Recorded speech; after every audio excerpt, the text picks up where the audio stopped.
पावन अपने हाथों से। कृष्णाय वासुदेवाय हरिये परमात्मने प्रय न क्लेश नाशाय गोविंदाय नमो नमः। गोविंदाय नमो। वसुदेव सुतम देवम कंसानुर्मर्दनम देवकी परमानंदम कृष्णवन जगत गुरु कृष्ण वंदे श्री कृष्णा शरणौ मम। श्री कृष्णा शरणौ मम। श्री कृष्णा शरणौ। आओ भाग्यशाली कल्याणकारिणी मेरी देवियों, बड़भागी गीता के पैरोकार मेरे सज्जनों, धार्मिक भाइयों, कीजिए अपने मन को एकाग्र और जोड़ दो भगवान जी की अत्यंत मधुर एवं कल्याणकारिणी वाणी में। गीता केवल आपसे दो ही मांग करती है, एकाग्रता और गर्मा गर्म श्रद्धा। जितनी आप एकाग्रता से काम लेंगे उतनी गीता जी को जल्दी पिकअप कर लेंगे। गीता उच्च कोटि का ज्ञान है सज्जनों। गीता कहानी नहीं, गीता वन प्ले नहीं, गीता हमारे हिंदुस्तान का फलसफा है, हमारे हिंदुस्तान की उच्च कोटि की संस्कृति है, जिसे आप अपनी इंग्लिश में कल्चर बोलते हैं। और कल्चर के आधार पर ही देश टिका हुआ होता है। हर एक देश की अपनी अपनी कल्चर या अपनी अपनी संस्कृति है। उसी संस्कृति की सभ्यता होती है। संस्कृति मां होती है, सभ्यता उसकी बेटी होती है। अर्थात culture is the mother and civilisation is its dearest daughter. दोनों का आपस में बहुत मेल है। जो यथार्थ रूप में भगवान की संस्कृति को अपनाएगा वो बहुत सभ्य कहलाएगा। Very civilised man, good manners, good etiquette, अच्छे शिष्टाचार, नैतिकता बहुत अच्छे, गुड मैनर्स बहुत अच्छे।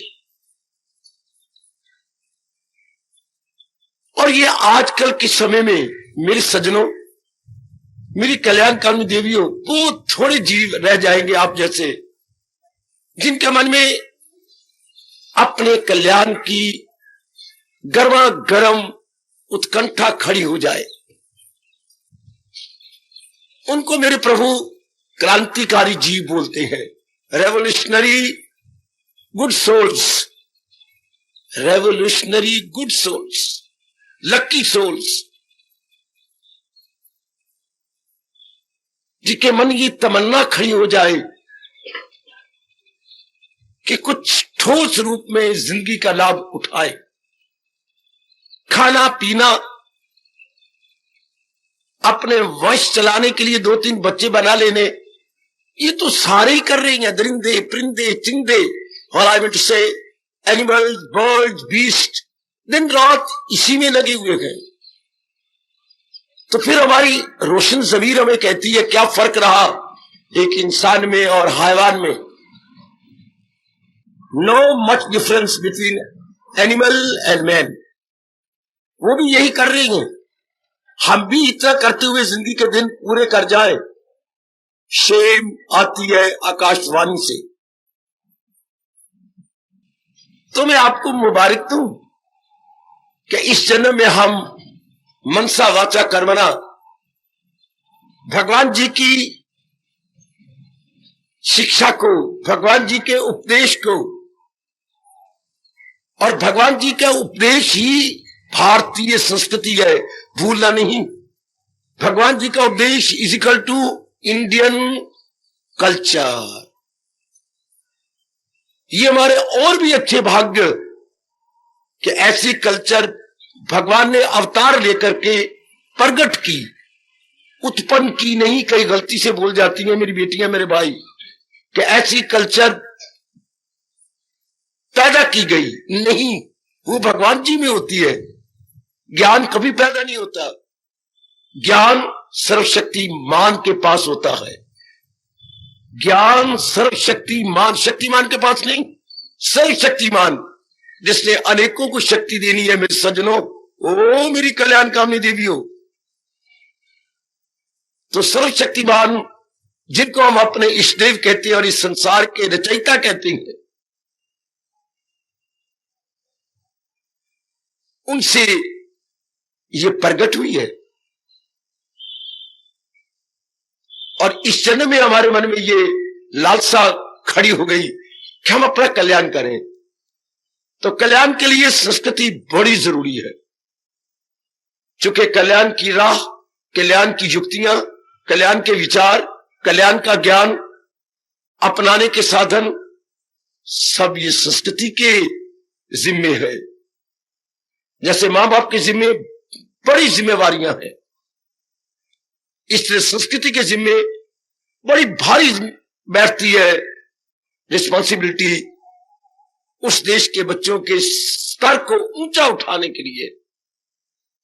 जो युगों से ये संस्कृति अपना कर्तव्य सुचारू रूप से संपन्न कर रही है। तो हम लोग ये नया ज्ञान यज्ञ नए वर्ष से प्रारंभ कर चुके हैं, मेरी देवियों, मेरे सज्जनों। और इसमें भगवान जी के उपदेश को यथामति यथाशक्ति समझने की पूरी चेष्टा भी कर रहे हैं। कहां तक हम कामयाब हो रही है ये जाने भगवान, या जाने आपकी साधना, या जाने आपका पुरुषार्थ, या जाने आपकी अंतःकरण। तो कल हमने दूसरे अध्याय के बहुत ही पॉपुलर यानी लोकप्रिय श्लोक पर विचार किया। देखिए, मैं फिर प्रकट करता जाऊं, जो महाराज जी बता रहे हैं ये संस्कृत में है, और संस्कृत में पोएट्री की कई तरीके हैं। इसे बोलते हैं बेटी पद्य, और ये पद्य जो भगवान जी ने अख्तियार किया है इसे श्लोक बोलते हैं। पद्य के भी कई प्रकार होते हैं। इस पद्य का नाम, इस प्रोज का जो विशेष नाम है, इसको श्लोक कहते हैं। अच्छा जी, पूछा जाना चाहिए मेरे से, इसका नाम श्लोक क्यों रखा गया, कोई और नाम क्यों नहीं रख दिया गया? इसमें भी देखिए कितना राज छिपा हुआ जो मैं प्रकट करता हुआ चलूं। श्लोक जो इंसान में टिके हुए शोक की जड़ें काट दे, वो श्लोक। ध्यान देना, जो इंसान में टिके हुए शोक की जड़ें काट दे। ध्यान देना मेरी देवियों, मेरे सज्जनों, ये हमेशा याद रखना। भगवान जी क्या कह रही है? श्लोक का काम क्या होगा, इसका हमारे पर क्या असर पड़ेगा, ये हमारे दुखों की जड़। ये मत कहना, आज ये बात मेरे भगवान की याद रखी गई, श्लोक से दुख दूर हो जाएंगे। गलत, पाप है ऐसा कहना है। एक एक बात सुनिए जरा अपने भगवान की। बड़ा पाप होता है ये कहना कि श्लोक से दुख दूर हो जाएंगे। तो फिर हम क्या बोले? श्लोक से दुख की जड़ें कट जाएंगी। जो चीज दूर हो सकती है वो फिर भी आ सकती है। हमारी बीमारी दूर हो जाती है, फिर किसी न किसी शेप में बीमारी आ जाती है। घर में कई चीजें दूर हुई फिर आ गई, लेकिन जिसकी जड़ें काट जाए, फलाइन बुद्धि से हमारे जितने प्रकार के दुख है अपरूट हो जाए, जो वृक्ष अपरूट हो जाए, उन्मूलन हो जाए। उन्मूलन शब्द उन्मूलन ही होता, उत्मूलन। जिसकी मूल ऊपर कर दिए गए, मूल मैंने जड़े नीचे से उखाड़ कर उत कर दी गई ऊपर, वो ता को ना हो जाता है ग्रामर में। हम कहते हैं इस वृक्ष का उन्मूलन किया गया, अर्थात नीचे से जड़े ऊपर का, वो वृक्ष फिर कभी नहीं उगेगा। अपरूटेड, इंग्लिश में बोलेंगे अपरूट, उस रूट को अप कर दिया गया। पहले रूट क्या थी? डाउन, धरती के गर्भ में थी। अब रूट को ऊपर से, अगर वृक्ष को ऊपर से काटोगी तो फिर वो पनप जाएगा, लेकिन जिसकी नीचे जड़ें काट देंगे फिर बिल्कुल नहीं पनपेगा। तो भगवान क्या फरमा रहे हैं? श्लोक कह रहे हैं। कैसे श्लोक? इंसान में टिकी हुई दुखों की जड़ें काटने के लिए। जब भी प्रयोग करना, गीता में भगवान ने श्लोक कहे गए, श्लोक शोक की जड़ें काटे जो, जब 3 लाइनें ये याद रखिए, शोक की जड़ें काटे जो, उसे श्लोक कहती हैं। और वो भगवान जी ने अपने श्रीमुख से कहे, प्रकट किए। तो हमारे अहोभाग्य, मेरे सज्जनों, मेरी देवियों, मेरी हार्दिक बधाई स्वीकार कीजिए कि हम उन श्लोकों को श्रवण कर रहे हैं, मनन कर रहे हैं, अपनाने की अपनी ओर से पूरी चेष्टा कर रही है, मन वचन कर्म से एक होकर। क्यों ना ये गीता का पैरोकार, गीता का फॉलोअर आपको हार्दिक बधाई दे। हमारे अभाग्य कि हमारे पेटे रामायण नहीं पढ़ी, हमारे मुकद्दर में इस जन्म में भागवत पुराण नहीं आई, या कोई वेदों के उपनिषद नहीं आए, बल्कि जो उपनिषदों का और बाकी सारे शास्त्रों का सार है, लुबे लुबाब है गीता, वो हमारे मुकद्दर में भगवान ने लिख दी है। इसलिए गीता हिंदू धर्म की क्या है, क्या है, क्या है, क्या है? गागर में सागर, गागर में सागर, थोड़े रूप में बहुत कुछ कह दिया गया। मेरी बेटियों, हमारे और भी अहोभाग्य, थोड़े रूप में बहुत कुछ। तो कल हमने विचार किया, क्या चोटी का विचार भगवान आपको बुद्धि दे, एकाग्र हो जाइए, बिल्कुल एकाग्र, घर बार को भूल कर, या तक अपने तन मन की शुद्ध बुद्धि भूल कर। क्या ये दिलेराना ऐलान था कल मेरे प्रभु का, यानी bold declaration of blessed lord Krishna. क्या कहा प्रभु ने? असत टिक नहीं सकता और सत्य टिक नहीं सकता और सत्य मिट नहीं सकता। अपने अंतःकरण पर लिखे कि नहीं ये भगवान के क्रांतिकारी बोल? असत वस्तु कभी टिक नहीं सकती और सत्य वस्तु कभी मिट नहीं सकती। भगवान के सिवा कौन कहने की जुर्रत करेगा? दुनिया बनाने वाला ही ऐसे कह सकता है।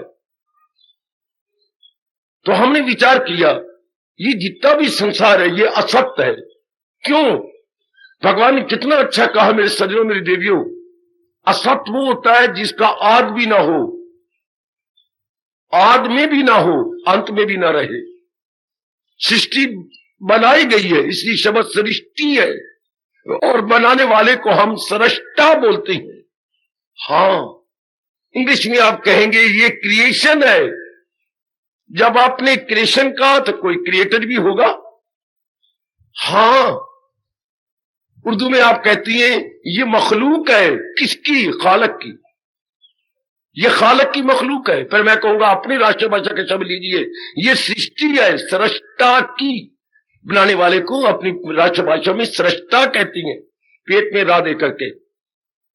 सृष्टा, इसको रचने वाला। आहा, वो रचने वाला तो जो रचता है वो पालन भी करता है, और जो पालन करता है उसका नियम है कि जो चीज वो बनाएगा उसको अपने में ले लेगा। है, हां, आपने बेटा पैदा किया है, पालने में है, लेकिन थोड़ी देर के बाद आज आप इसे अपनी गोदी में ले लेंगे, अपना दूध पिलाएंगे। हाँ, आपका बच्चा है ना। इस तरह भगवान ने ये सृष्टि रची है, इसका पालन करती है, कुछ समय के बाद इसे अपनी गोद में ले लेते हैं। मतलब ये हो गया कि परमात्मा कौन, सृष्टा कौन? परमात्मा जो सृष्टि, और कोई परिभाषा ना करना मेरे सज्जनों। या मेरी जबान में लगाम दे दो, मुझे मत बोलने दो। मैं गीता के ज्ञान को प्रकट करने आया हूं, मैं महाराज जी की वाणी का प्रचारक हूं। इसलिए कहीं भी आपके मन में शंका हो, मेरे मुंह में लगाम डालो, मत बोलने दो मुझे, एक शब्द भी मुझे मत बोलने दो। भगवान की परिभाषा क्या है? जो सृष्टि का रचयिता है, सृष्टि का पालन करता है, सृष्टि को अपने में दोबारा वापस लेने वाला, संहार करता है। अच्छा, और कोई परिभाषा ना करना। अगर करना चाहती हो तो please stand up, I am prepare to listen. ये अपने भगवान ने बेस्ट परिभाषा की है। क्या मैं ही सृष्टि का रचयिता हूं, मैं ही पालन करता हूं, और मैं इसे वापस अपनी गोद में ले लेता हूं, संहार कर देता हूं। क्योंकि प्रकृति का नियम है, जो वस्तु, देखिए क्या कमाल का नियम भगवान ने प्रकट किया, जो वस्तु जहां से पैदा होती है अपना काम करके लौट के वहीं जाती है। अब 1 घंटा पहले आप जहां से आप आए हैं, महाराज जी की वाणी को श्रवण करने के बाद आप वापस चले जाएंगे उसी घर में, उसी मोहल्ले में, उसी गली में, और गली में विशेष घर में जहां से अब आप आए हैं। इससे प्रकृति का नियम है, जो वस्तु जहां से बनी अपना विशेष काम करके फिर क्या back to its original place. ये अटल नियम, ये कोई भी इसे तोड़ नहीं सकता, किसी की मजाल नहीं ये तोड़े। गीता ने कई नियम बताए हैं, जिन नियमों के आधार पर यह सृष्टि चल रही है, और सृष्टि का छोटा सा नमूना हमारा शरीर चल रहा है। शरीर क्या है? बहुत बड़े विराट संसार का नमूना। बेटे, ये हमारा शरीर संसार का एक नमूना है। It is specimen of this universal संसार। उसका ये छोटा सा नमूना, भगवान खुद कहते हैं क्या क्या क्या, जो थोड़ा सा तुझसे बिया कर दिया, नमूना सा गोया अया कर दिया। अर्जुन, विस्तार में कहां तक करूं? मैं तो थोड़ा सा बता रहा हूं जिसमें तेरा कल्याण हो जाएगा, और ये तो मानो मैं नमूने के तौर पर कल्याण के लिए प्रकट कर रहा हूं। इसलिए इस नियम को स्वीकार कीजिए कि भगवान की परिभाषा, जो सृष्टि का रचयिता हो, सृष्टि का पालन करता हो और सृष्टि का संहार करता हो। यहीं से अंग्रेजों ने, मैंने कई बार पहले बताया, गॉड शब्द बनाया। वो बनाए कहां से? शुरू में वैदिक धर्म जो चलता आ रहा है, उनके यहां बड़ी खप मची थी कि परमात्मा के लिए क्या शब्द बनाया जाए। तो उन्होंने कहा शुरू में वेद चले हैं, वेद क्या इसके बारे में कहते? तो उनको यही बताया गया कि भगवान के लिए वो कहते जो पैदा करे, जो पालन करे, जो संहार करते। तो उनका शब्द बन गया फिर गॉड, शब्द बन गया गॉड। जी का मतलब जनरेटर, ओ का मतलब ऑपरेटर, और डी का मतलब डिस्ट्रॉयर। वाह वाह, बिल्कुल आपके वैदिक नकल है। G stand for generator, and O stand for operator, and D stand for destroyer.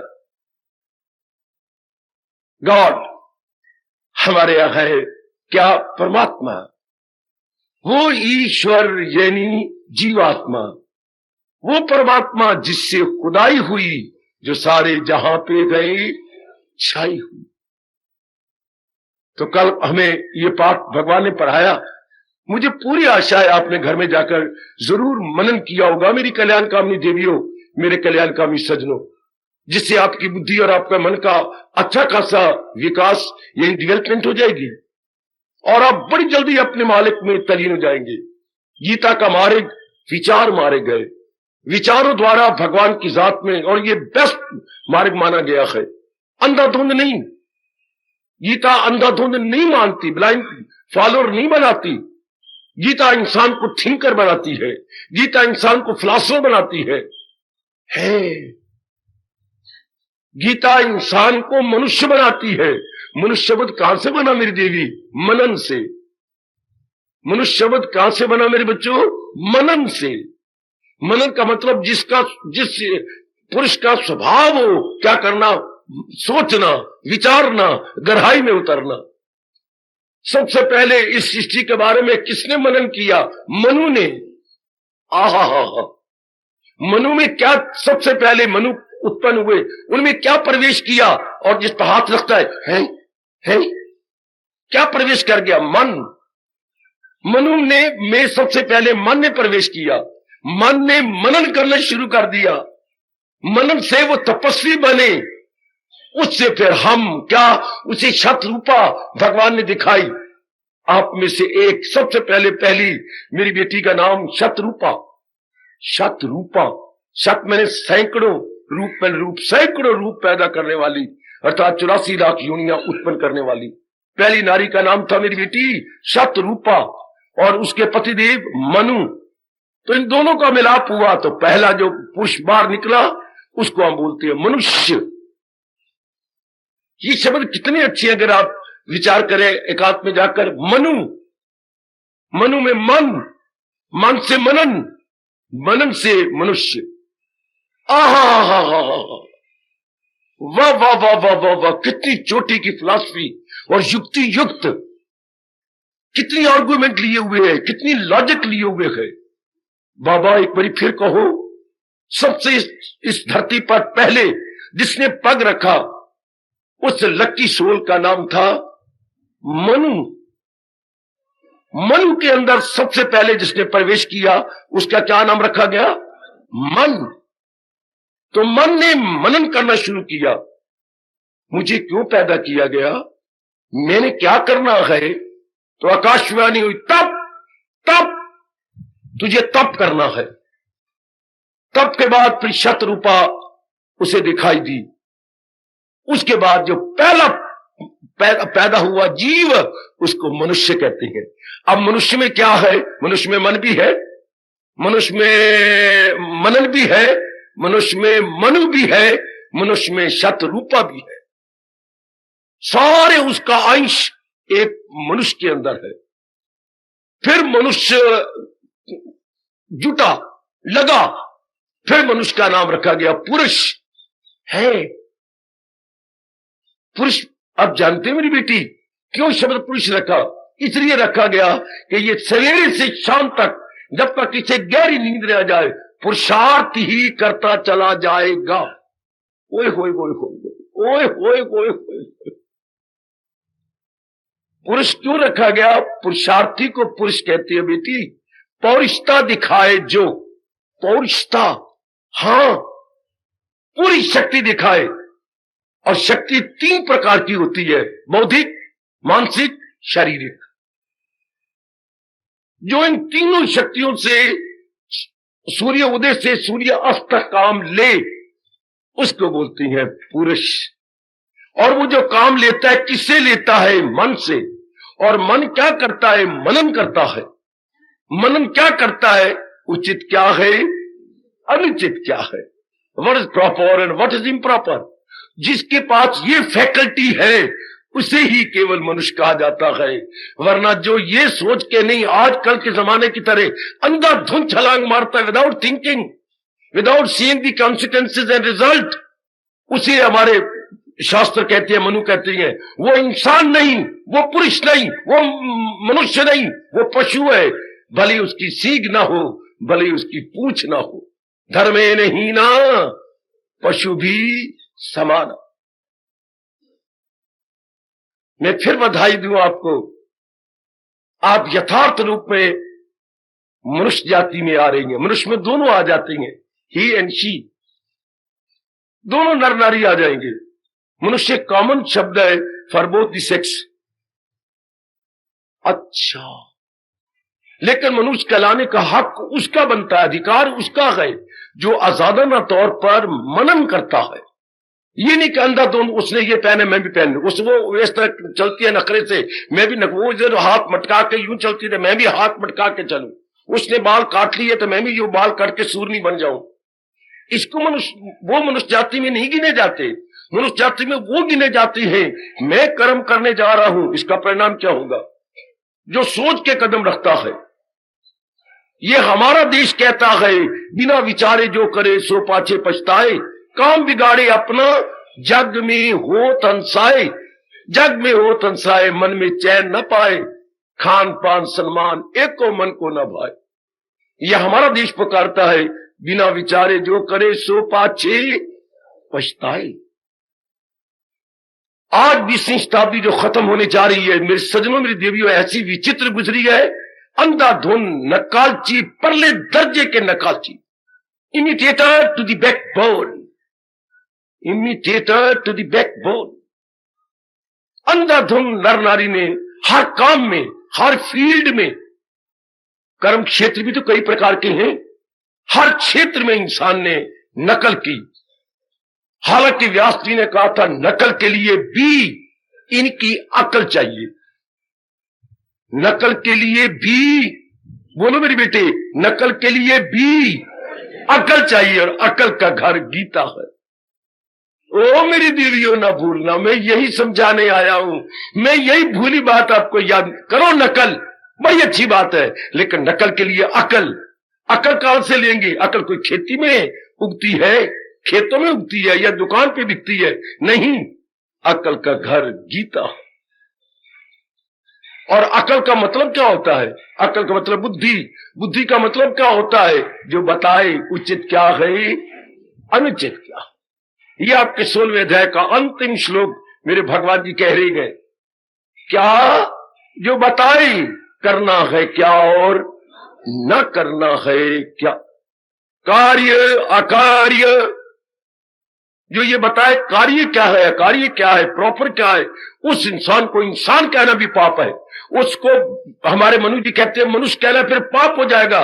जिसे पता है और मनन करके उचित रुचि में तमीजी करके कर्म करता है, वो फिर मनुष्य कहलाने का हक नहीं रखता, बल्कि वो देवता है। इंग्लिश में बनते इंसान चलता है, पहले पशु की तरह होता है, एनिमल मैन, फिर जरा अच्छा बनता है तो बन जाता है जेंटलमैन, फिर जरा और उससे अच्छा बनता है तो बन जाता है सुपरमैन। हम कहती हैं नर पशु, भद्र पुरुष, देव पुरुष। देखो कैसे विकास होता है मेरी देवी, मेरे सजनों। पहले हम कहेंगे नर पशु, है तो ये पशु लेकिन नर रूप में है। उसके बाद विकास कर गया तो उसके बाद भद्र पुरुष, जेंटलमैन। उसके बाद और विकास कर गया देव पुरुष। अब आप सब के सब देव पुरुष बनते चले जा रहे हैं, becoming day by day Superman, not like ordinary man, not gentleman, but Superman. Superman कौन? जिसे पता उचित क्या है, अनुचित क्या है, और उचित को करने लग गया है, अनुचित को निकालने लग गया है। तब कहेगी सिर्फ आपने इंटेलेक्चुअल ग्रास्पिंग कर ली, बौद्धिक ज्ञान ले लिया, लेकिन अपनाया नहीं, फिर नहीं बोलते, फिर तो बोलती है भारवाही गर्दभ। देखो कितना गंदा नाम रखा व्यास जी ने। जानकारी है लेकिन जानकारी के अनुसार जीवन ही बनाया जा रहा। फिर वो कहती है भारवाही, भार मैंने बोझ, वाही मैंने उठाने वाला, गर्दभ मैंने गधा। बोझ उठाने वाला टट्टू, जो बोझ उठाने वाला हो, जो पहाड़ों में होते हैं छोटे कद वाले, उनको घोड़ा भी नहीं कहते, खच्चर भी नहीं कहते, उन्हें गधा भी नहीं कहते, उन्हें टट्टू कहते हैं। एक विशेष शब्द है अपने देश का टट्टू, अंग्रेजी बोलते हैं पॉनी, PONY, पॉनी। वो बेचारे पोनी होती है जिसको पॉनी टेल अब अपने बच्चों की बनाने लग गई हो, और तो कोई नकल कर नहीं सका और टेल की नकल कर ली। तो जो अपनाते नहीं है मेरे सजनों, उनको बोलती हैं क्या भारवाही गर्दभ, बोझ उठाने वाले गधे। भगवान करे ऐसी कोई भी ब्लैक शीप हमारे में कभी ना आने पाए, जो केवल जानकारी तो कर ले शास्त्रों के बारे में, गीता जी के बारे में, लेकिन जिसे अपनाने का शौक नहीं। अपनाना is equal to everyday life में ट्रांसलेट करना। वो पढ़े लिखे बच्चों में क्लियर करने की बड़ी कोशिश कर रहा हूं। मेरी इस व्याख्या की कदर कीजिए, मेरे स्पष्टीकरण की कदर कीजिए मेरी बेटी। अपनाने का मतलब प्रैक्टिकल लाइफ में लाना, व्यवहारिक रूप देना, उसे क्रियात्मक रूप देना, एवरीडे लाइफ में ट्रांसलेट करना, एवरीडे लाइफ में उसे ट्रांसलेट करना। अगर आप अमीर हैं, हाँ बहुत धन है, तो प्रकट करो ना, मकान अच्छे बनाओ, कपड़े अच्छे पहनो, हाँ आपको बीमारी इलाज कराओ, हाँ बच्चों को बहुत पढ़ाओ। धन का मतलब क्या बैंक में जमा कर दे? Holding means does not mean money, holding does not mean money, utilization is means money है। हम कहते संग्रह, धन के संग्रह का नाम धन नहीं। आहा आहा, सुनो मेरे हिंदुस्तान की धार्मिक जनता, धन के संग्रह का नाम हमने बैंक बैलेंस बढ़ा लिया, उसका नाम धन नहीं। धन का नाम है क्या? जो उसका प्रयोग करे और अनेक उससे लाभ उठाए, उसे हमारे यहां बोलती हैं धन। क्या क्या बोलते हैं बेटे? धनपति। और जो केवल जमा करना चाहे, खर्च ना करे। कोई मेरा बच्चा बोलेगा हिंदुस्तान उसको क्या कहते हैं? नहीं मेरे बेटे, धनदास। दो शब्द है हमारे। धनपति जो खुद भी फायदा उठा रहा है और अनेक फायदा उठा रहे हैं उसके धन से, वो धनपति होता है। और जो फायदा ना उठाए के बैंक में जमा करता जाए और खर्च जिससे नहीं हो सकता, वो धनदास है, वो धन का नौकर है। और धन उसका नौकर है जो खुद भी फायदा उठा रहा है और लोगों को भी फायदा उठाने का पूरा मौका दे रहा है। उसको बोलती है धनपति, धन का स्वामी। नहीं तो फिर क्या, वो धन उसका स्वामी है और वो धन का नौकर। वाह मेरा भारत, वाह मेरा भारत, वाह मेरा भारत। कितनी दूर की सूझबूझ है, कितनी दूर की सूझबूझ। इंसान अपनी गलती से जब ऐसा ज्ञान नहीं लेता तो संसार को भी नहीं समझता। जब संसार को नहीं समझता तो तब बताऊं मैंने मनु जी ने क्या कहा, जरा ध्यान देना जिनकी हम संतान है। तो कहती है जरा एकांत में बैठ के विचार तो करो, जरा ध्यान देना। सारी मेरे बुजुर्ग, मेरे बच्चे, मेरी माताएं, मेरी बेटियां, मनु जी कितना अच्छा हमें बता गए, कितना अच्छा बता गए कि जो असलियत की पहचान नहीं करता, जिसकी बुद्धि के पर्दे नहीं खुलते, जो भगवान जी हमारे खोल रहे गए और हमें पता लगता जा रहा है उचित क्या है, अनुचित क्या है। तो जो ऐसा नहीं अंधाधुंध किए जा रहा है तो उसको वो क्या होता है, जरा ध्यान देना। आशा से बंधा हुआ इंसान है, जैसे रस्सियों से कोई बांध देता है, वो आशा से बंधा हुआ इंसान जगह जगह धक्के खाता है। क्या ये शब्द गलत नहीं? बंधा हुआ इंसान जगह जगह धक्के खाता है। आशा से बंधा हुआ इंसान, जकड़ा हुआ इंसान जगह जगह धक्के खाता है। और आशा से खुला हुआ इंसान एकांत में बैठकर भजन करता है, शांति प्राप्त करता है। Is it not contradiction? क्या यह प्रश्न विरोधी बात नहीं? विरोधी बात। आशा से बंधा हुआ इंसान, जकड़ा हुआ इंसान जगह जगह धक्के खाता है और आशा से खुला हुआ इंसान एकांत में बैठ के जीवन आराम से व्यतीत करता है। आप बड़े हैरान हो गए होंगे, आपको वाकई ये बात परस्पर विरोधी लगी होगी। विरोधी बात। आशा से बंधा हुआ जगह जगह धक्के खाता है और आशा से खुला हुआ आराम से बैठता है, तो इसमें हैरानी की बात क्या है? जिसके मन में नाना प्रकार की आशाएं हैं, कामनाएं हैं, और जिसके इन आशाओं ने जिसके मन और बुद्धि को जकड़ दिया है, क्या वो एकांत में बैठ सकता है? आशा भगाएंगी, मैंने वो करना, मैंने वो तो करना, मेरी ये बात पूरी होगी, मेरी ये बोलनी चाहिए, वो भागेगा। और जिसने आशा छोड़ दी है वो एकांत में बैठ के भजन करेगा, जैसे अब आपका हाल होता जा रहा है। अब आप आशा से खुले हुए गए, आराम से बैठते हैं, और जो आशाओं से बंधे हुए हैं, दुनिया वालों का हाल देख लो। ये रजोगुनी जो आशाओं से जकड़े पड़े हैं, धक्के खा रहे हैं, और जो आशाओं से खुले जा रहे हैं वो आराम से भजन करते हैं, आराम से भगवान के प्यारे बनते हैं। उनके लिए गीता एक तोहफा है। जो आशाओं से खुल चुके हैं, आशाओं से नो होप, कोई होप नहीं, कोई एक्सपेक्टेशन किसी से नहीं है, और बिल्कुल स्वतंत्र है। ऐसे आप जैसे नेक जीव, आप जैसी अभाग्यशाली मेरी देवियां, ये कहीं जकड़ नहीं, पकड़ नहीं, आशा उम्मीदें संसार संबंधी नहीं है, और जो पूरी आशा अपने भगवान पे रखते हैं, जिनके ये लागू होता है गीता का फरमान, सहारा किसी का न ले एक पल। अपने अंतःकरण में क्या आपने ये प्रभु जी के शब्द लिख लिए? सहारा किसी का न ले एक पल। वो संसार में आकर आप जैसा पूरे भगवान का सहारा ले लेता है, भगवान पे भरोसा करता है। ऐसे जीव अपना लोक परलोक बना जाते हैं। ऐसे जीव को भगवान, मेरी देवियों, मेरे सज्जनों, दिव्य शक्ति वाला से डिवाइन पावर प्रदान हो जाती है, ये दे देते हैं।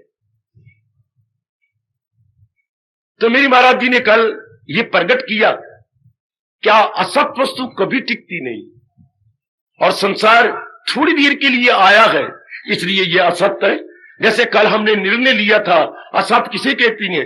जैसे बरसात के बाद आपको इंद्रधनुष दिखाई देता, अंग्रेजी में आप बोलती हैं रेनबो, वो होता है धनुष, और रेन होती है बरसात, वो इंद्रधनुष सेमी सर्कल में होती है। अर्ध आपका बना होता है, अर्ध चक्र बना होता है इधर से। अच्छा, तो वो क्या है? वो क्या है? असत्य है। थोड़ी देर नजर आती है, उसके बाद ढूंढे जाने पर भी दिखाई नहीं देती। इसलिए ये सारा संसार थोड़ी देर के लिए एक विशेष काम करने के लिए भेजे गए हैं। अब जो आपकी माताजी भेजी गई है, क्या वो पिताजी काम कर सकती हैं अपने घर से? लोग अब जो पिताजी कर रहे हैं, क्या वो आपके माताजी कर सकती हैं? नहीं मेरे बाबा, नहीं। आपकी दो बहनें हैं ना, हाँ, जो बड़ी बहन काम कर सकती, छोटी कर लेगी, इनटायरली इम्पॉसिबल। और जो छोटी कर रही है, क्या बड़ी कर सकती है? नहीं कर सकती। आपकी तो एक ही बहन है ना, जो ये कर रही है, कोई और कर सकते हैं? या तू कर सकता है, ये छोटा भैया कर सकता है? कदापि नहीं। जो आप कर रहे हैं, क्या छोटा भाई कर लेगा? कभी नहीं। इससे साबित होता है कि हर एक जीव एक विशेष काम के लिए आया है, और अगर कोई जबरदस्ती उसके स्वभाव के उल्ट करवाना चाहता है, तो भगवान थप्पड़ मार के उसे कहती है, यहां जबर से काम। यहीं से अंग्रेजों ने आपका अपने प्रवर्ब बना के ले गए इंग्लैंड में, क्या? Forced is never forcible. आहा, बेटी जानकारी ले मेरे से और फायदा उठा। Forced is never forcible. किसी के स्वभाव और संस्कारों के विरुद्ध काम कराओगे, वो डर के मारे एक बार दो बार करके गुस्ताख हो जाएगा, आपके खिलाफ डंडा उठा लेगा, आपको गालियां देगा, चूंकि आप उसकी नेचर के विरुद्ध काम करा रहे हैं। भगवान ने भुजा बुलंद करके अर्जुन को शर्मिंदा किया है। ओ कुंती ने छोड़े, महाराज बनाया है जो तेरी फितरत ने धर्म, कराएगी फितरत वही तुझसे। ओ मेरी हिंदुस्तान की धार्मिक जनता, किसी को मजबूर न किया करे तो ये काम कर, मार मार के तेरा दम्बू बना दूंगा, विषक बना दो। देख मनोरमा, तू ये काम करेगी, नहीं तो मैं तेरी गोद की अंग्रेजी का 8 बना दूंगी। विषक मां 8 बना दे, 6 बना दे, 5 बना दे। लेकिन कोई आदमी कैसा भी क्यों ना हो, कोई इल्म से लाख पुर नूर है। भगवान का फरमान है, कितने आज तक पढ़े लिखे मेरे बच्चे हैं, मगर अपनी फितरत से मजबूर है। बशर अपनी फितरत बदलता नहीं, यहां जबर से काम चलता। एक आप में बैठ कर विचार तो करना, अगर आपने किसी कभी बच्चे से जबरन करवाया, क्या वो काम सिरे चढ़ा? बच्चों को शुरू से मेरी बेटियों को गंदे विचार, शरीर प्यार, इर्द गिर्द की बातें, ऐसे नॉवल, ऐसे वन एक्ट प्ले, ऐसी स्टोरीज मिलती हैं, तो कैसे वो लव अफेयर न करे? रोक के मर जाओ, ये हो ही नहीं सकता, क्योंकि शुरू से लेकर अब तक उनके अंदर यही कीड़े बिठाए गए हैं, यही जहर दिया गया है। क्या? शारीरिक प्रेम, फिजिकल अटैचमेंट। तो यहां जबर से काम चलता नहीं, या जबर से नहीं होता, या आप जबरन कहो ये काम नहीं होगा। जो संस्कार आपके हैं, अब हम संस्कार जो ले आए हैं धार्मिक, लाख पढ़े को कोशिश करे, अगर मैं अपनी जिंदगी को याद करूं या आप अपनी जिंदगी को करो, नहीं कर सके। हमने मारे खाई, लानते खाई, क्योंकि जिस लाइन पे हम चले, मां बाप को वो तजर्बा नहीं था, गली महल्ले वालों को तजर्बा नहीं था, या हमारे प्रोफेसरों को, टीचरों को तजर्बा नहीं था। मैंने बड़ी लानते खाई दे, बड़ी लानते खाई चारों ओर से। और आप खुश हो जाइए सुन के, एक भी व्यक्ति ऐसा नहीं था जिन्होंने मेरी पीठ ठोकी हो। एक भी नहीं पैदा हुआ, गली में, मोहल्ले में, मां बाप में, रिश्तेदारों में, सब ने लानते मारी और ऐसे कठोर कठोर शब्दों का प्रयोग किया। खुश हो जाओ। फिर भी भगवान ने ताकत दी, मैं मजबूर हो गया, करते रहो। बन तो मेरा एक ही प्रश्न था, जिस लाइन पे आप चले हो, कि आप शांति से जियो? नहीं, मैं आपकी नकल कैसे करूं? निकाल लो गालियां, जो कुछ कहना आपने कह लो, पिताजी कह लो, मेरी मैया कह लो। क्या अगर आपकी जिंदगी आराम से नहीं काटी, तो हमें आराम से काटने दो। तो इसी तरह आप काट रही हैं, कोई है आपके, तो फिर उसके चरण की धूली उठा के चंदन की तरह मेरा कहना मान के मस्तक पे लगा लो, जो आपकी पीठ ठोक के आपको इस मार्ग पे लगा रहा है। कोई आपका, मेरी बेटी, मां या बाप या बहन या भाई या पति या कोई भी, जो आपको इस मार्ग पे पुष्टि दे रहा हो, जो आपको बकअप कर रहा हो? अगर है कोई, उठाओ उसकी चरण धूली, वो एक मामूली इंसान नहीं, वो एक देव पुरुष है। मस्तक पे लगा लो, लगाओ मस्तक पे, आहा हा हा, लगाओ मस्तक पे, आहा हा हा। हमारा शास्त्र कहते उसकी चरण धूलि मस्तक पे लगा लेनी चाहिए, क्योंकि वो एक मामूली इंसान नहीं है, वो देव पुरुष है जो इस मार्ग में आपको पुष्टि दे, आपको बरकत करे। कल युग में नहीं होते, क्योंकि जो तजर्बा इंसान को है नहीं, वो आपकी पुष्टि कैसे करेगा, हमें यहां कैसे मिलाएगा। लेकिन सच्ची बात यह है, यहां जबर से काम चलता नहीं। मीरा के सारे खिलाफ थे, मीरा मानी, मीरा मजबूर थी अपने संस्कार अनुसार। मैं ये बात कहना चाहता हूं, दुनिया असत तो है, झूठी है, एल्यूसिव है, लेकिन जिस काम के लिए जो आया है वो वही करके जाएगा। ध्यान देना मेरे बुजुर्गों, मेरी माताओं बेटी, इसलिए कोई वक्त न जाए क्या करो। तू सत्संग में चला कर, किसी को मत कहो भगवान रोकते गए। उल्टी बात है कि नहीं? उल्टा भगवान कहते नहीं, ये पाप है किसी को कहना सत्संग में चल। क्यों? बनाया है जो तेरी फितरत में धर्म, कराएगी फितरत वही तुझसे करो। ये राज उससे सारी गीता सुनाने के बाद भगवान रोकते कि नहीं, ये नहीं कहना उसको, वो अपने आप ही आएगा। सिनेमा वाले को बुलाते हैं कि आओ सिनेमा वाले, शराब का ठेका को बुलाते हैं कि आओ शराब पीने है, कॉलेज वाले बुलाते हैं कि आओ हमारे कॉलेज में, या कोई दुकानदार बुलाता, हम खुद अपनी कामना करके जाते हैं। इतने अगर हम खुद जाएं और भगवान गदगद हो जाते हैं, प्रसन्न हो जाते हैं। अगर कोई प्यासा कुएं के पास जाएगा, लानत कुएं को, अगर पानी अपना उछाले मार के बाहर निकाल के आपकी प्यास न बुझा दे। हमेशा प्यासा ही कुएं के पास जाता है ना। तो मेरे देवी अपना समय न जाय किया करो, लगे रहो अपने आप में, जैसे भी लग रहे हो जुटे रहो।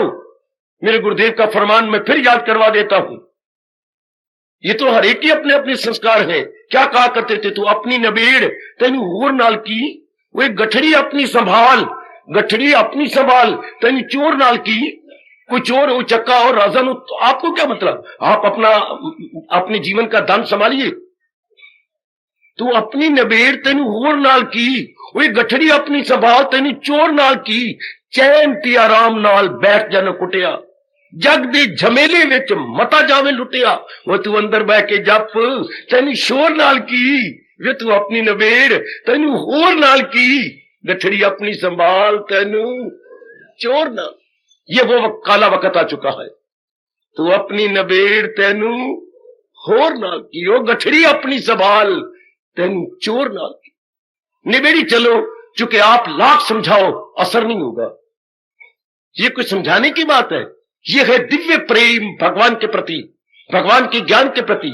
ये किसी समझाने से आएगा नहीं। मैं जगह जगह जाता, आप मेरी कदर करते बिल्कुल भी नहीं। आप रह ही नहीं सकते, क्योंकि सतोगुण बढ़ चुका है आपके अंदर। रजोगुणी रह ही नहीं सकता सिनेमा में जाए बिना, शराब पिए बिना। कौन जाके बंसीलाल को कहे कि तूने सारे हरियाणा में शराब बंद कर दी? इसने वचन दिया था पहले, अगर मैं बना तो मैं ये करूंगा, उसने वचन पूरा कर दिया। लेकिन बंसीलाल जरा एक दिन में दिन के 11 बजे तक ना पानी पिए ना भोजन करे। मेरा कहना मान के गाल पे हाथ रख के विचार करे, इससे करोड़ों रुपए का नुकसान देश को हो रहा, अपने हरियाणा को हो रहा है कि नहीं? और क्या पीने वालों ने छोड़ दी वो सारा रुपया? बंसीलाल, तेरी बंसी की जो है ना वो मोरियां बंद हो गई, जरा खोल उसको ध्यान से। अब ये समय है कल्याण का, समय है बढ़ जाने का, निकल जाने का समय है, जिसने हमें पैदा किया है उसमें समा जाने का, न कि बार बार जन्म मरण के चक्कर में आने का। क्योंकि अपना देश भारत धर्म भूमि है, कर्म भूमि है। भारत के लिए याद रखना, धर्म भूमि, कर्म भूमि, पुण्य भूमि है। फिर कहो बाबा, भारत धर्म भूमि, भारत पुण्य भूमि, भारत कर्म भूमि। ये कर्म भूमि है, तो बाकी क्या है? भोग भूमि। किसी को इतराज हो तो घर में सोचना। बाकी सब देश की जितने भी कंट्रीज है सब भोग भूमि है। एक भारत है जो धर्म भूमि है, पुण्य भूमि है, चूंकि यहां अवतार लिया गया, और कर्म भूमि है जहां आजादाना तौर पर जीव तप करके भगवान की जात में समा सकता है। वाह, उस देश में मैं और आप उत्पन्न हुए हैं।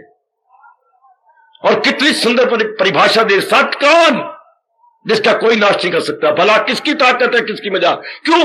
जो नाश करेगा शक्ति से नाश करेगा ना, तो किसकी शक्ति से? भगवान की भी हुई तो भगवान की शक्ति क्या भगवान को नाश कर देगी? हाय हाय, ओ मालिक तेरा भला हो, ओ मालिक तेरा भला हो। क्या बुद्धि की खिड़कियां खुलती हैं, क्या बुद्धि के रोशनदान भी खुल जाते हैं।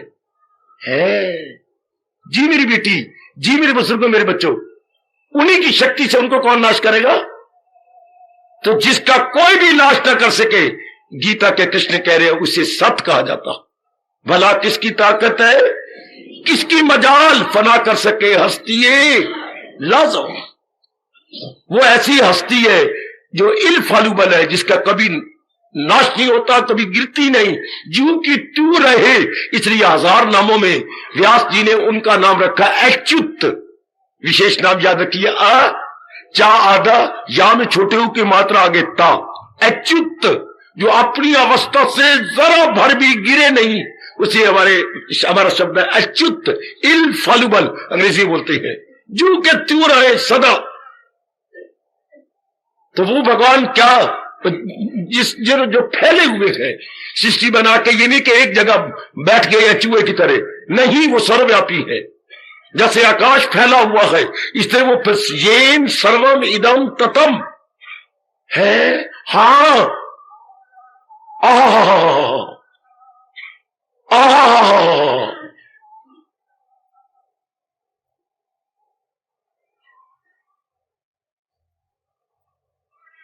सब कुछ बना के आप क्या है मेरे प्रभु, मेरे इष्टदेव, सर्वव्यापी। इन त्रिलोकी को अपने में ले रखा है, अपने में। इसी तरह जैसे आपके 3 बच्चे हो और गलती से मेरी मां आपने हर साल पैदा कर दिया, एक मुन्नी है, 2 बेटे हैं। अब उनको एक को तो आपने बिठाया हुआ इस जान पर, एक को इस जान पर, और मेरी मां और एक को तो अपना दूध पिला रही है। एक बच्चे को जो सबसे पहला हुआ इस जान पर है, एक दूसरा उस जान पर है, और एक को अपना दूध पिला रही हो। जरा ऐसा दृश्य बनाइए मेरे बेटो। हाँ, इसी तरह सर्वव्यापी भगवान ने अपने में त्रिलोकी को ले रखा है। जरा ध्यान देना, घर में बैठ के विचार कर लेना। जैसे एक जननी अपने 3 बच्चों को अपने, मैं गोदी कहूंगा, गोदी में लिए बैठी है, चाहे जांघों पे रहे 2 बच्चे, और एक उसका दूध पी रहे हैं। इतने भगवान ने त्रिलोकी को, इसलिए त्रिभुवन बोलती है, भुवन। एक छोटी सी बिल्डिंग हो तो ये भवन, और जो लोक हो तो उन्हें क्या बोलते बेटे? भुवन। भाव में छोटी की मात्रा। त्रिभुवन मुरारी हम अपने इष्ट देव को बोलती हैं, त्रिभुवन। तीनों लोकों के मालिक कैसे लिए हुए हैं? अपने में समेटे हुए हैं। वो शाबाश, आहा आहा आहा, सब कुछ अपने में लिए हुए, सारों को अपने में।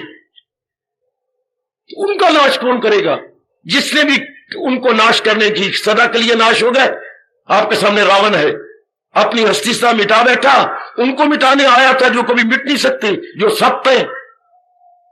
देखिए, राम और रावण की राशि एक है, दोनों की। तुम राशि में मरते हो। अखबार देखो जी, ए मनोरमा, नी बुद्धू, ए मंगलवार को पैदा हुई, शनिवार को मरेगी तू, है? हाँ, तो अपनी राशियां देखती है। तो राम और रावण की राशि तो एक थी। एक राशि पार लगावे, एक डुबावे मंझधार। बोलो जी कौन बड़ा? राम राम राम। एक राशि पार लगावे, एक डुबावे मंझधार। तो बोलो कौन बड़ा? राम। हालांकि राशि एक। अब राशियों पर विश्वास करें। आगे चलो, कृष्ण और कंस दोनों की राशि एक। हाय मेरी रब्बा में मर गए, दोनों की राशि एक। राशियों पर विश्वास करोगे। एक त्रिलोकी से पार लगा हमारे इष्टदेव है, और एक का नाम लेना भी हिंदू में पाप मानते हैं, कंस। कंस के बाद क्या कंस खुश हो रहा होगा कि मेरा नाम किसी और ने नहीं रखा। होगी कंस की मनापली? ऐसा किसी ने नाम नहीं रखा। रावण भी खुश हो रहा होगा बगल में हाथ देके, मेरी जैसा नाम कोई नहीं किसी ने रखा। यानी ऐसा मजेदार नाम है कि रावण किसी ने नाम नहीं रखा गया दोबारा। इधर कंस और इधर कृष्ण। देखिए, एक पार लगाने वाला और एक का नाम लेना भी पाप है। कितना अंतर आजकल ले लो। गांधी और गोडसे, गा इनकी राशि भी एक। एक गांधी कहने से गीता याद आती है, उनके जो है प्रार्थना याद आती है, और एक को याद करने से गोडसे को मन में कुछ गलानी सी आती है। गोडसे गोलियां नहीं मारनी, गांधी गोलियां मारने योग्य नहीं थे, उन्हें गोलियों से नहीं मारना था।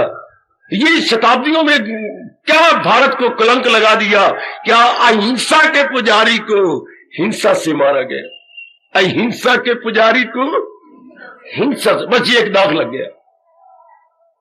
जैसे तेरी सफेद धोती जो बड़ी अच्छी थी, एक छोटा सा दाग लग गया काला।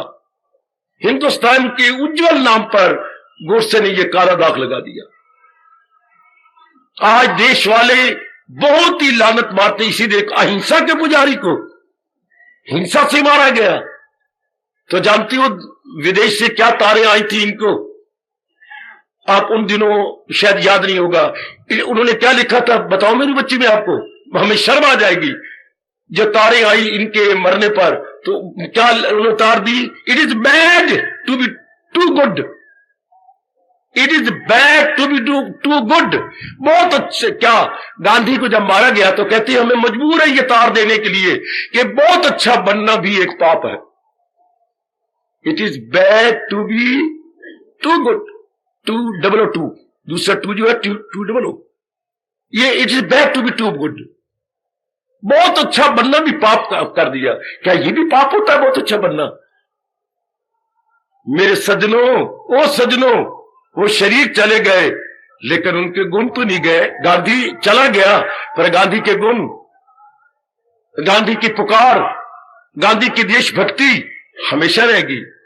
हम गांधी कहे कि मैं पाप कर रहा हूं, गांधी महात्मा गांधी, गांधी का भगवान के प्रति प्रेम, गीता के प्रति प्रेम, वो तो हमें उकसाता रहेगा, हमें आगे बढ़ाता रहेगा। तो बोला किसकी मजाल है कि गांधी के गुणों को जाय कर दे, किसकी मजाल है कि राम के गुणों को बर्बाद कर दे, किसकी मजाल थी? मारे गया खुद। गोडसे का कितना बुरा हाल हुआ, गोडसे के गलगे पिछलंगों को देश ने कैसे नाश कर दिया अपने नियम के अनुसार। इससे रावण ने क्या हाल हुआ जो एक सत्य का नाश करने आया था। ये एक एग्जाम्पल है मेरी दीदी। कंस का कितना बुरा हाल हुआ जो कि सत्य को तबाह करने खुद तबाह हो गया। खुद नाश करने आए थे, नाश होके चल दिए, नाश करने आए थे, नाश होके चल दिए, बिल्कुल खत्म। इसलिए भगवान करे किसकी ताकत है, किसकी मजाल, फना कर सके हस्ती लाजवाल। वो तो ऐसी हस्ती होती है जो कभी मिटाई नहीं जा सकती, इसलिए उसे सत्य कहते हैं। आहा आहा आहा, शाबाश। इसको मेरे गुरुदेव जी ने कहा था, इस श्लोक के आधे श्लोक का अनुवाद किया था, जो पहली पंक्ति का, ये इन सर्वम इदम ततम। जरा देखना मेरे गुरुदेव का फरमान जो उन्होंने अनुवाद किया, जो कुछ दिखे जगत में। आहा, गुरुदेव मेरा और मेरी जनता का आपके चरणों में सादर प्रणाम, बार बार प्रणाम। जो कुछ दिखे जगत में सब ईश्वर में ढांप। ओ मेरी माता बच्चियों, छोटी सी पंक्ति अंतःकरण पे लिख लो इस श्लोक के लिए। जो कुछ दिखे जगत में सब ईश्वर में ढांप। जो कुछ भी हमें नजर आए विजिबल है वो क्या? ईश्वर में देखो। जैसे हम नदी के किनारे खड़े गए, हमें बुलबुले भंवर तरंग नजर आ रही है, तो वहां पर हम क्या कहें? मैं क्या बोलूंगा भाई? मेरे सज्जनों, मेरे बच्चों, मेरी बेटियों, जो भी बुलबुले भंवर तरंग नजर आ रही है, जल में ढांप, ये जल में है। इस तरह जो भी कुछ संसार में दिखाई दे रहा है, ये 17वां श्लोक कह रहा है, सब ये सर्वम परमात्मा कौन? जिसने सृष्टि बना के अपने आप को इन्हीं में रखा। जो कुछ दिखे जगत में सब ईश्वर में ढांप। ढांपना क्या होता है मेरे बच्चे? कोई देवी मुझे बताएगी ढांपना? शायद शर्म आए आपको। ढांपना अपने कपड़ा ले उतला, हाँ, लेकिन अपने आप को यूं पर आपको तो संकोच होगा। जैसे ये लाल कपड़ा पहने बैठी है अपनी बड़ी बहन जी, अब ये लेके ऊपर से नीचे तक अपने आप को यूं कर ले तो ढांपी गई। जैसे पहले बहू आती थी 3-3 4-4 कपड़ों में, बेचारी सांस ही जा घुट के मर जाए अंदर, तो वो अपने कपड़ों में ढांपती थी। या मैं दूर को चला गया, जैसे मैं लैलपुर लाहौर का मैं हूं, उधर क्या मुसलमानियां काले बुरके में अपने आप को ढांप लेती थी, और बंदरिया की तरह यहां पर वो देखने के लिए छेद होते थे, जाली होती थी यहां पर, तो वो ढांप लेती हैं। वो इसी तरह मेरे सजनों इस सारे संसार को भगवान में ढांप लो तो सारा क्या हो गया? सुनर्जन नहीं कुछ भी। चूंकि आखिर में भगवान ये पाठ पढ़ाने वाले हैं। प्रभु जी आपको ये पाठ पढ़ाने, उसका बैकग्राउंड तैयार हो रहा है, उसकी भूमिका तैयार हो रही है। अधूरी आज बात रही, अधूरी में चुप कर रहा हूं, समय आपका गुजर गया। जो कुछ दिखे जगत में सब ईश्वर में ढाप, सब परमात्मा में। तो हमारा मन जल्दी परमात्मा में लग जाएगा कि ये तो कहने की बातें हैं, सारे है तो ईश्वर में सब कुछ। बुलबुल भंवर तरंग सिर्फ जबान का चलावा मात्र नहीं क्या जी, है तो जाली। बुलबुला भंवर तरंग लहर, ये क्या है? जल। तो है तो जाली। तो ये सारे संसार के प्राणी पदार्थ जो थोड़ी देर रह के भगवान में चले जाती हैं, तो फिर क्या है तो भगवान ही, है तो भगवान ही। कहने की बातें है ना, ये दरिंदा है, ये परिंदा है, ये चरिंदा है, ये कहने की बातें है। वरना क्या देखा जाए तो है क्या सारे, चूंकि ये अपना काम करके कहां जा रही है? बोलिए मेरे बेटे, भगवान में जा रही है। अपना काम करके कहां जा रही है? भगवान में जा रही है। तो फिर क्यों ना ये भगवान कहे जो कुछ दिखे जगत में सब ईश्वर में ढांप। और ये सारी चीजें आई कहां थी? भगवान से। और इनको ठहराया किसने था? भगवान ने। और ये जा कहां रही है? भगवान में। भगवान से आई, भगवान ने ठहराई और भगवान ले रही है। तो क्यों ना सब चीजों को ईश्वर में ढांप दे। घर में जाके विचार करना, कितनी छोटी की रास की बात। वो मेरी गीता के प्यारो, गीता की अनुयायी, मेरी लाडली बेटी हो, कितनी गजब की बात बता के भगवान हमारे मन का स्तर, बुद्धि का स्तर ऊंचा करते जा रहे हैं। जो कुछ दिखे जगत में सब ईश्वर में ढांप। तो ये तो बिल्कुल सच्चाई भगवान से आई, भगवान ने दिखाई और भगवान अपने में इन सबको ले रहा है। तो सब चीजों को भगवत मई ना आखा तक की आखा, ये सारी चीजों को भगवत मई कहना पड़ेगा। भगवत मई सृष्टि। लो बेटो मैं खामोशी ले रहा हूं, ये सृष्टि कहना पाप है। ऐसे क्या बोलना चाहिए? भगवत मई सृष्टि, भगवत मई सृष्टि। आहा आहा आहा, भगवत मई। शाबाश शाबाश शाबाश शाबाश शाबाश। जब किसानों ने जो है बसंती रंग की चुनिया पहन रखी हो, कपड़े पहन रखे हो, तो फिर हम क्या कहेंगे? आहा बसंत। ये सारी बसंती कपड़े पहन रखे हो। तो ये सारी चीजें भगवान में, फिर देखिए मैं खामोशी ले रहा हूं, मैं फिर बार बार बोल रहा हूं, सारा संसार भगवान से, भगवान के द्वारा पाला जा रहा है और भगवान में ही अपना काम करके जा रहे गए। तो भगवत मई सृष्टि। फिर क्यों ना मेरा रोम रोम, आपका रोम रोम, मेरी मैया का, मेरी लाली बेटी का रोम रोम बोले, तू ही तू, तू ही तू, तू ही तू, तू ही तू। यही बा मंत्र क्या कह लो, हरे कृष्ण हरे कृष्ण हरे कृष्ण, बोलो राम हरे राम हरे राम। मतलब वही होगा, तू ही तू, तू ही तू, तू ही तू, अंदर तू, बाहर तू, नीचे तू, ऊपर तू, सब कुछ तू है मेरे मालिक, तेरे सिवा है क्या? है तो सब काम करके तेरे में जा रहे गए। अंदर तू, बाहर तू, नीचे तू, ऊपर तू, ये सब कुछ तू ही तू, तू ही तू। यहाँ आके अपना हिंदू धर्म चरम सीमा को पहुंच जाता है जब आपको ये पाठ मिल जाता है। क्या? तू ही तू, तू ही तू, तू ही तू, तू ही तू। हार्दिक धन्यवाद। आओ बच्चों। सुराई जो मतिया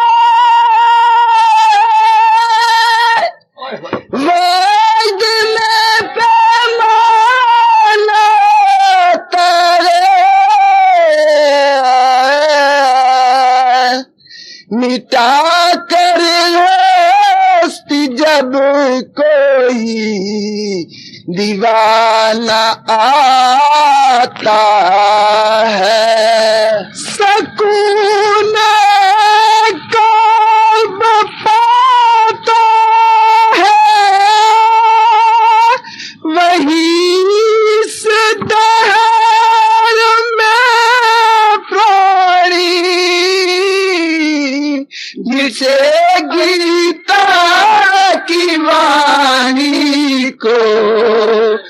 अपनाना ही आता है। नंदलाल तेरी गीता कमाल कर गई, नंदलाल तेरी गीता कमाल कर गई, कमाल कर गई हो, निहाल कर गई ओ नंद लाल तेरी गीता कमाल कर गई।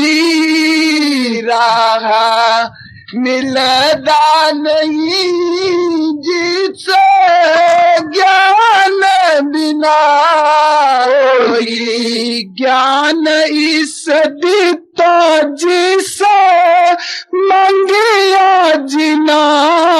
राह मिलदा नहीं जिसे ज्ञान बिना, कोई ज्ञान इस दिता जिसे मंगिया जिना। ज्ञान वाला बना क्या खुश हाल कर गई ओ नंद लाल तेरी गीता कमाल कर गई।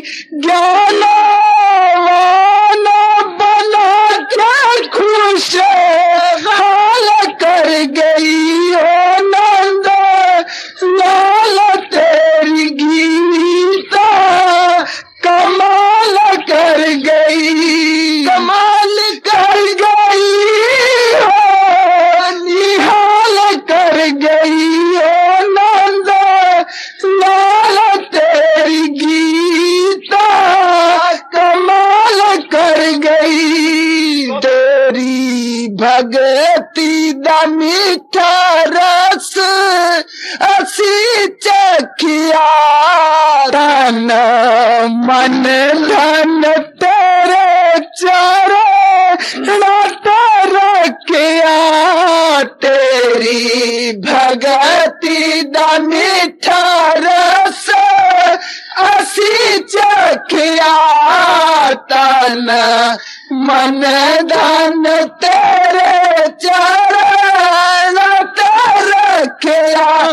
साडी झोलिया दसी करी लाल भर गई ओ नंद लाल तेरी गीता कमाल कर गई। साडी झोलिया दसी करी लाल भर गई ओ नंद लाल तेरी गीता कमाल कर गई। निश काम करम दा राह दस के है सिखाया जिंदगी च रहना हंस हंस के। निश काम करम दा राह दस के है सिखाया जिंदगी च रहना हंस हंस के। सादा दिलाना गुलाल वांगो लाल कर गई ओ नंद लाल तेरी गीता कमाल कर गई। सादा दिलाना गुलाल वांगो लाल कर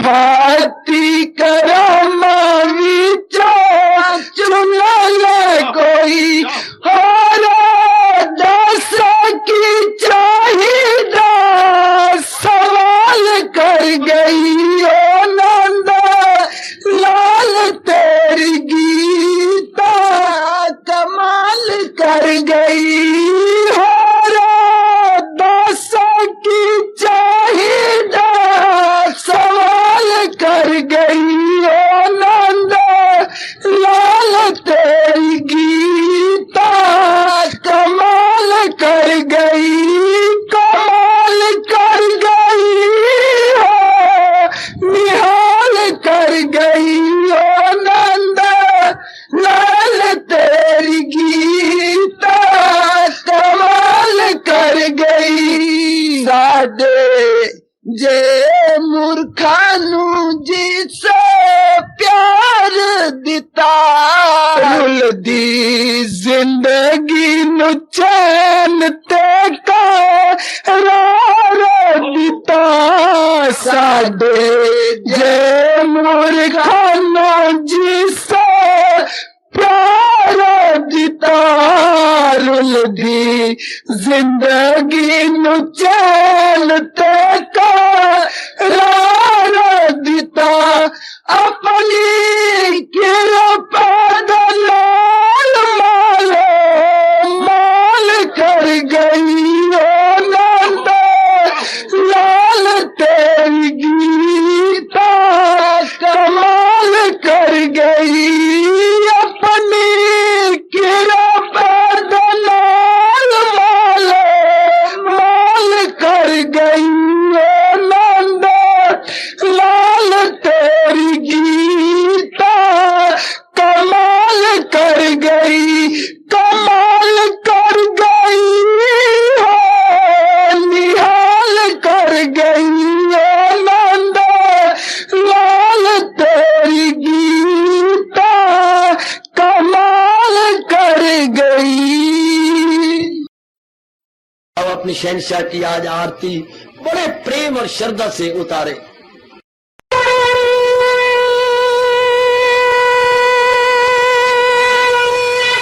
ओम जय जगदीश जय हरे स्वामी जय दीनानाथ हरे भगत दास जनों के अवगुण क्षण में दूर करे हरिओम जय जगदीश हरे जो जावे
भवन्तु सुखिनः सर्वे सन्तु निरामयाः सर्वे भद्राणि पश्यन्तु मा कश्चित् दुर्भाग्यं भवेत्। हरि ओम शांति शांति शांति। ओम प्रभु इसलिए भगवान कृष्ण की जगत गुरु भगवान कृष्ण महाराज की सप्ताह में सफल करना इसलिए हार्दिक धन्यवाद।